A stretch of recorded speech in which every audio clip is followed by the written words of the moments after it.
नमस्कार दोस्तों। आज के इस वीडियो में हम जानेंगे बिहार में स्थित बाह्य हिंदू सनातन धर्म का एक पावन पवित्र स्थल की जहां श्राद्ध या कहा जाए पिंडदान करने से लोगों को मुक्ति मिलती है। जी हाँ दोस्तों, हम बात कर रहे हैं गया की। दोस्तों, क्या आपको पता है कि देवी सीता ने अपने ससुर राजा दशरथ का श्राद्ध किया था? इसके पीछे क्या है पौराणिक कथा? चलिए जानते हैं इस वीडियो के माध्यम से। दोस्तों, भगवान श्री राम के रहते हुए भी माता सीता ने अपने ससुर का गया में श्राद्ध किया था। ऐसी क्या वजह थी कि देवी को अपने पति भगवान राम के रहने के बाद भी अपने ससुर का पिंडदान करना पड़ा? चलिए जानते हैं।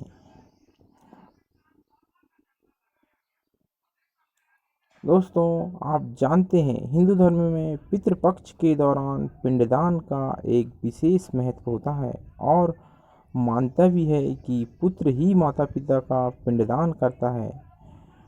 उसके न रहने पर ये अधिकार नाती पोते पत्नी या बहू को होता है। तो माँ सीता ने किन परिस्थितियों में अपने ससुर का पिंडदान किया और किस इस स्थान पर किया, चलिए इसके बारे में पूरी जानकारी पता करते हैं। दोस्तों, गया में माता सीता ने किया था पिंडदान। पितृपक्ष हरिद्वार, गंगासागर, कुरुक्षेत्र, चित्रकूट, पुष्कर सहित कई स्थान पर किया जाता है। मानता है कि यहाँ श्रद्धापूर्वक पिंडदान करने से पूर्वजों को मोक्ष मिल जाता है। लेकिन गया में पिंडदान करने का महत्व कुछ अधिक बताया गया है। गया जी में पिंडदान करने का जिक्र रामायण में भी किया गया है। गया जी में किया गया श्राद्ध की महिमा का गुणगान भगवान राम ने भी किया है। यहाँ माता सीता ने भी अपने ससुर राजा दशरथ की आत्मा की शांति के लिए पिंडदान किया था। मानता है कि एक परिवार से कोई एक ही गया करता है। गया करने का मतलब होता है गया में पितरों का पिंडदान। दोस्तों, वाल्मीकि रामायण में जिक्र है कि सीता ने राजा दशरथ का पिंडदान किया था और राजा दशरथ की आत्मा को मोक्ष मिला था। वनवास के दौरान भगवान राम, लक्ष्मण और सीता पितृपक्ष के दौरान श्राद्ध करने के लिए गया धाम पहुँचे थे। वहाँ श्राद्ध कर्म करने के लिए आवश्यक सामग्री जुटाने के लिए श्री राम और लक्ष्मण नगर की ओर चल गए थे। तभी माता सीता ने दशरथ का पिंडदान गया जी में किया था।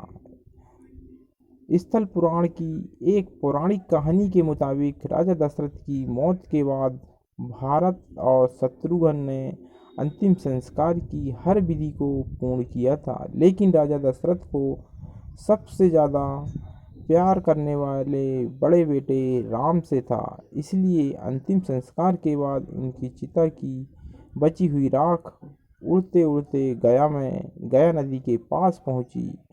उस वक्त राम और लक्ष्मण वहाँ मौजूद नहीं थे और सीता नदी के किनारे बैठी विचार कर रही थी। तभी सीता को राजा दशरथ की छवि दिखाई दी और सीता को यह समझने में जरा भी देर न लगी। राजा दशरथ की आत्मा राख के जरिए उनसे कुछ कहना चाहती थी। राजा ने सीता से अपने पास समय कम होने के बाद कहते हुए अपने पिंडदान करने की विनती की थी। उधर दोपहर हो गई थी और पिंडदान का पूतप समय निकला जा रहा था और सीता जी की व्यग्रता बढ़ती जा रही थी।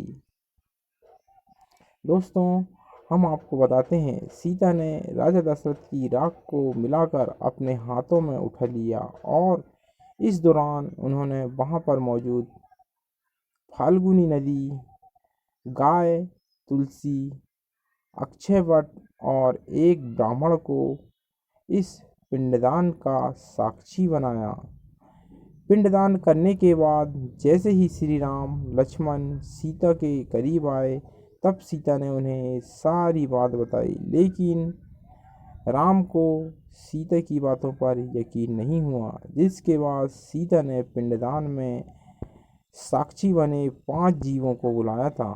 लेकिन राम को गुस्से में देख फाल्गुनी नदी, गाय, तुलसी और ब्राह्मण ने झूठ बोलते हुए ऐसे किसी भी बात से इनकार कर दिया, जबकि अक्षय वट ने सच बोलते हुए सीता का साथ दिया। तब गुस्से में आकर सीता ने झूठ बोलने वाले चारों जीवों को श्राप दे दिया। माता सीता से पंडित को श्राप मिला कि पंडित को कितना भी मिलेगा, लेकिन उसकी दरिद्रता कभी दूर नहीं होगी। कोए को कहा कि उसका अकेले खाने से कभी पेट नहीं भरेगा और आकस्मिक मृत्यु होगी। फाल्गुन नदी को श्राप दिया कि पानी गिरने के बावजूद नदी ऊपर से हमेशा सूखी रहेगी और नदी के ऊपर पानी का बहाव कभी नहीं होगा। तथा केकती को किसी भी पूजा में न चढ़ाने का श्राप दिया, तथा गाय को श्राप दिया कि आपकी पूजा होने के बाद भी आप हमेशा जूठन खाया करोगे। जबकि अक्षय वट को वरदान देते हुए कहा कि तुम हमेशा पूजनीय रहोगे और जो लोग भी पिंडदान करने के लिए गया आएंगे, उनकी पूजा अक्षय वट की पूजा करने के बाद ही सफल होगी। जय श्री राम। दोस्तों, वीडियो अच्छा लगा हो तो लाइक एवं सब्सक्राइब जरूर कीजिएगा। जय जय श्री राधे, जय जय श्री कृष्णा, जय श्री राम।